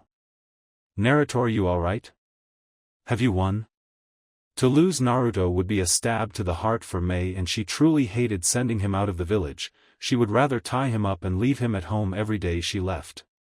He is a ninja of Kiri now, I can't coddle him. He is powerful as well, probably stronger than I am, and yet I still worry. Of course it was perfectly natural for her to worry given her love and care for him, but it took its toll on her every day he was gone. Mei turned around and went over to her desk to get something. She took out a scroll that she had been writing in every once in a while. It was an idea list for where to have the wedding. She had planned to discuss it with Naruto after she had all the ideas she could think of. Locations for the wedding: Kiri Overlook, hill above Kirigakure, Terumi Uzumaki Estate, Yuzugakure Ruins. She wrote in the last one after much thought and indecision. Naruto and Mei had yet to visit their homeland since his arrival, too busy with their duties as ninja to find time. It would be the perfect place actually, Mei mused, Uzumaki being married in Yuzugakure. Mei was already thinking of the traditions and customs that they could partake in as true-blood Uzumaki. The marriage ceremonies were marvelous with an old-time feel to them. She could already see Naruto and herself in traditional Yuzu clothing walking across the whirlpool vortexes on the eastern coast of Whirlpool. She sighed in happiness. Mizukage-sama? Mei gasped, looking at the door to see Ao with his chosen squad members standing there with curious faces. She had commissioned him for a mission outside the village and lost track of the briefing time. Sorry Ao, just reminiscing about my wedding. Shall we begin? Ao smiled at that. To see the Mizukage happy would bring a smile to any person's face. Yes ma'am. Nagara Dam, ha. Is that all you've got? Hayden was swinging his scythe at any Kinkaku shinobi that would get too close, a murderous smirk on his face. The two sides had been fighting for the past half hour and no end was in sight, but Haiden had easily wounded over half of them. HIH. Ha ha ha. One unlucky ninja was unable to parry all three blades and was sliced in half by Haiden, who laughed at the dead man's expense. Tamura gritted his teeth and prepared his signature jutsu, tired of this Akatsuki. Lightning release, bolter shot. Haiden's eyebrow quirked at the technique and could only watch in fascination as Tamura pointed his finger at him and squinted his eyes. The white-haired man felt pain in his chest area and looked to see a relatively small hole right over his heart, the lightning shot going straight through the organ. Tamura's eyes widened when, instead of falling over dead, Haiden poked his finger through the hole and laughed a crazed chuckle. Ha ha ha.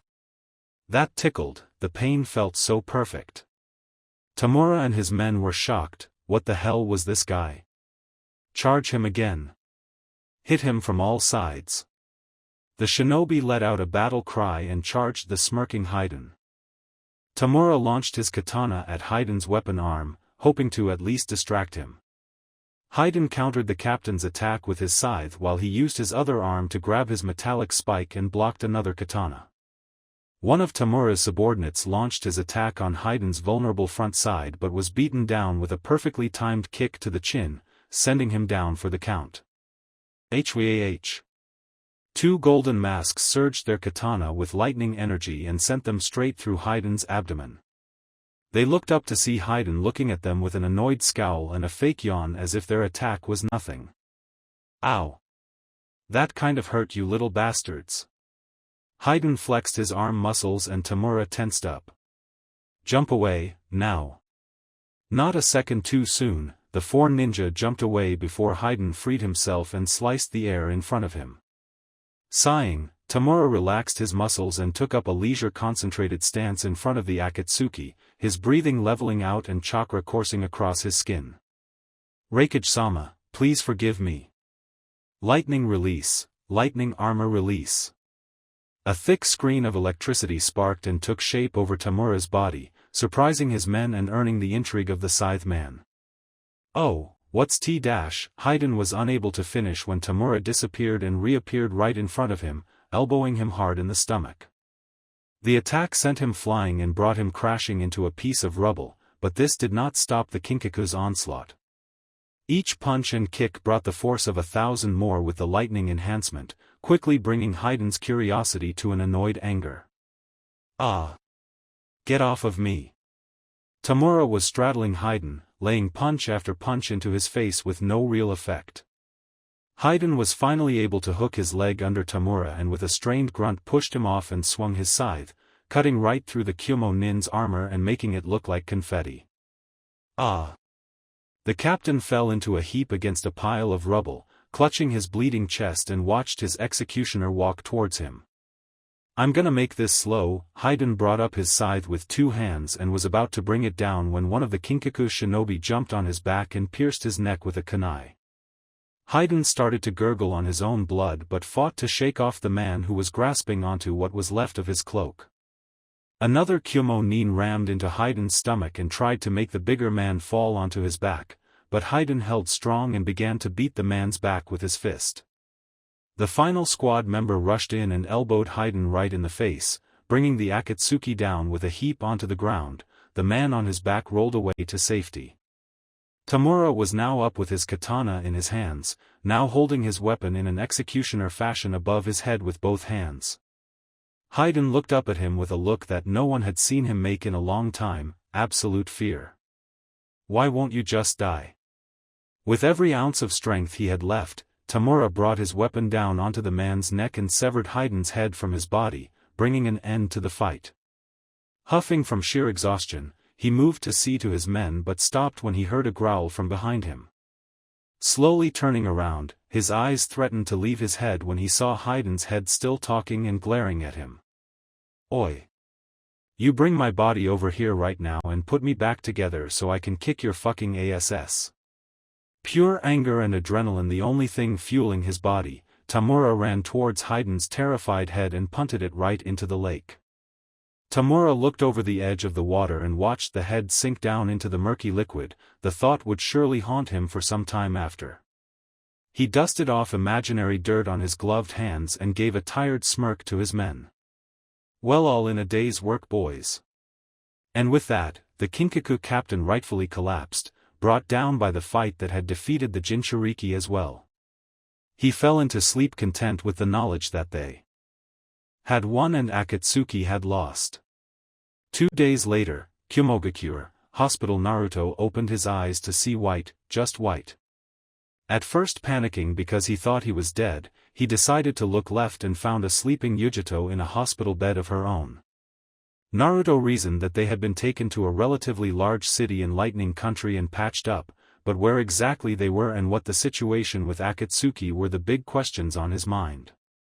Stretching his muscles, he felt that he had the strength to get up and slowly pulled himself out of bed.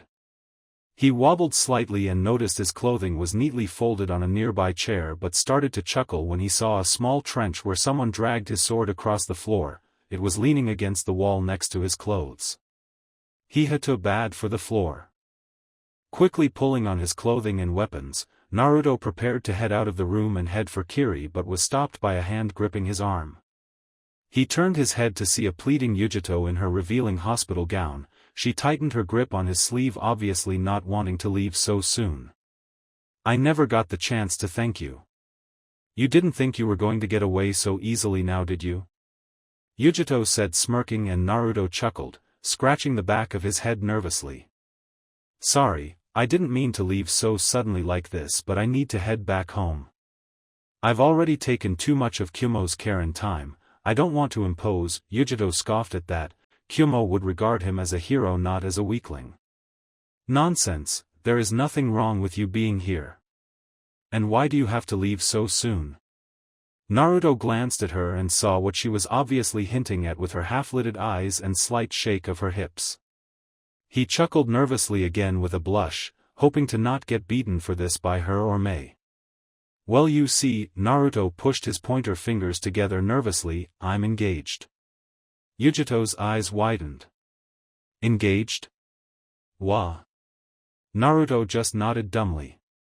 If he had never met Mei and instead come to Kumo, maybe he would have been with Yujito instead. "No one can replace my whirlpool goddess, not even Yujito." "Well, putting that aside." Yujito tried to move away from the subject, obviously disappointed that Naruto was taken. "I've been racking my brain for a way to thank you for rescuing me, and I came up with a great idea." Naruto was interested in this. What could it be? "Yes, what is it, Yujito-san?" Naruto asked after her drawn-out pause. Yujito smiled. "Training. I'm sure I can show you a few non-Kumo techniques and even a few skills that can only be used by us Jinchuriki." Naruto's mouth was open in surprise. She would be willing to teach him? "I mean," Yujito just quieted him with a finger over his mouth. She even giggled when he began to blush. "Such a shame he's taken. I would have loved to get a date. I mean, you can see the muscles bulging out of his armor, they're so big." "Meow. Let me just get dressed and we can get started. It shouldn't take too long." Naruto was still in a daze and Yujito smirked, already starting to rid herself of the uncomfortable gown. "Naruto?" The teen turned to her and she giggled. "Do you plan on staying in the room and watching me take off my clothes?" Naruto's mouth was agape in surprise before he started to stutter out apologies while he ushered himself out of the room. "Yes, very cute indeed." Kirigakure. 1 week later, Naruto flashed to the front door of the Terumi Uzumaki estate, feeling tired after a week's worth of training in Kumo. While he enjoyed his stay in the city hidden in the clouds, he wanted to return home every second he was there. Naruto crept into the house, silently waving off to the ceremonial ANBU guards at the door who nodded in response. It was in the late evening, and if Naruto knew Mei, she was taking her nightly shower right now. Moving slowly up the stairs and giddy with anticipation of his beautiful fiancée's body, Naruto was just barely able to walk right. Seeing the lights on in the bathroom, Naruto moved to his old room and stowed away his armor and weapons, leaving him only in his underclothes. He opened the door and felt himself assaulted with the humid mist generated from the steamy shower. Mei's shampoo and natural fragrance surrounded him as he took off his clothes. Mei was humming a small tune her mom had taught her when she was young, an old Uzumaki folk song for peace and rejoice. She often enjoyed singing or humming tunes when she was alone or stressed. It helped her keep calm. She needed it especially now. Naruto had not returned and it had been almost 2 weeks. Even though she received a message from Kyumo a few days ago detailing that Naruto was safe and victorious, Mei was still not very pleased with not having her future husband home. She ceased moving her hands through her ankle-length hair when she felt strong arms wrap around her, jolting her senses. She cursed herself for not noticing the person's presence before but calmed immediately when she heard Naruto's voice speak softly to her ear. "I'm home, Meiheim." She smiled, overjoyed that he came back to her unharmed. Mei turned around in his arms and kissed him passionately, not wanting to let go of the blonde. Naruto responded in kind and kissed back with equal ferocity. He had missed his princess while he was away for so long. Breaking the kiss, they looked into each other's eyes and new words were not needed to express the happiness of their reunion. "Naruto-koi, I'm so happy you're back." Naruto nodded and tightened his hold on her smaller frame. Mei smirked when she felt Naruto's hand move to her rear and when he began to nibble on her neck she started to giggle. Someone missed Mem. Mei allowed herself to be pushed against the shower wall and craned her neck so as to reveal more of her skin that Naruto seemed to have an appetite for. Trailing his love bites farther down her body, Naruto reached her breasts and began to nibble and suck on her nipples, enjoying the sound of her moans of pleasure. He would switch off between either breast every other few minutes, Mei's hand gently pushing him from the back of his head, nursing him as if he was her child. "Oh God, Naruto, you are so good at this." Naruto smirked and began to move lower, licking and kissing her firm stomach and belly button. It sent shivers up Mei's spine. Her breath hitched in anticipation as Naruto reached her small tuft of russet red hair near her lower regions, kissing it and moving to the lips. She pouted in disappointment when he purposely avoided her lips and moved instead to her supple thighs, kissing them and staying away from the real prize. Mei couldn't take it any longer and using her strength pushed Naruto right to her spot, lightning coursing through her. "Please Naruto. I can't take much more." Naruto smirked again before assaulting Mei's core with his tongue, launching a devastating attack that made her writhe in agonizing pleasure. He continued pleasuring her for some time, eventually adding a finger inside of her as well, much to her surprise and delight. He began to lick at her liquids that were pouring out now, wanting more of it. Mei was in heaven. Naruto hadn't even penetrated her yet and she was already about to come. They had only started 10 minutes ago. Naruto. Naruto. Naruto. Mei released the burning desire that had built up within her for so long, drenching Naruto with her juices to which he happily drank. After cleaning her up, Naruto stood back up from his knees and kissed her passionately. Mei tasted herself from his tongue and moaned in ecstasy. He lifted up one of her legs by the thigh and positioned himself right in front of her entrance. He looked into her emerald eyes for permission and saw her granting, almost begging for him to begin, to which he did in earnest. Naruto rammed himself into her, working into a rhythm with her movements as well. Being inside of her was the epitome of perfect for Naruto. There could be no better vice. Too soon her moans intensified and Naruto felt Mei tighten herself around him, almost ready to come. "Naruto baby, I am gonna come." Naruto smiled and kissed Mei's supple lips, making them both moan as she came with him, following not far afterwards, her tightening too much for him to bear. The lovers just stayed in the middle of the shower holding each other for some time before they got out and dressed themselves for bed. Upon arriving in the bedroom, Naruto led Mei to sit on the bed and held both of her hands, causing her to become curious as to what he was doing. "Naruto-koi?" Naruto smiled, trying to reassure her there was nothing wrong. "Meiheim, we haven't had much time to spend together lately, have we?" Mei frowned, slowly shaking her head negatively. The two had little time for each other with their duties. It was a source of much unhappiness for both. I want tomorrow to be just about us, alright May? How about you and I just go out and be together all day, not worrying about our duties for once? May looked at him with surprise and thoughtfulness, not expecting this from Naruto. Well, a Mizukage taking off would look horrible on the record. Naruto frowned while May started to smile. But I think I can make an exception for my fiancé for one day. It's a date. Naruto looked at her with a happy smile and kissed her softly, glad she agreed. They laid themselves down on the bed and snuggled up with one another, happy that they were now back in each other's arms and that they would finally have some time for each other. Amige cure, pain, we have received word that Haiden and Kakuzu have failed. The two tails remains as did the one tail. A blue-haired woman alerted a bright orange-haired man that stood looking out across an industrialized city. The pierced man sighed and looked back at the equally pierced woman. Little emotion other than stoic annoyance could be found from his features. This unknown enemy hunting us is a formidable one indeed. However, Pain turned around to look at the city again. It is strange that someone would risk their lives in such a manner to save Jinchuriki, who are known to be total social outcasts for what they carry in them. So it leaves only one possibility as to the culprit. Conan's eyes widened for only a second in recognition. You mean? Pain turned to her and stared into her amber eyes with his ringed purple ones. Yes, a fellow Jinchuriki is hunting us and I would like to find out which one so I can stop him myself if need be. Conan's eyes widened again. He would take care of the enemy?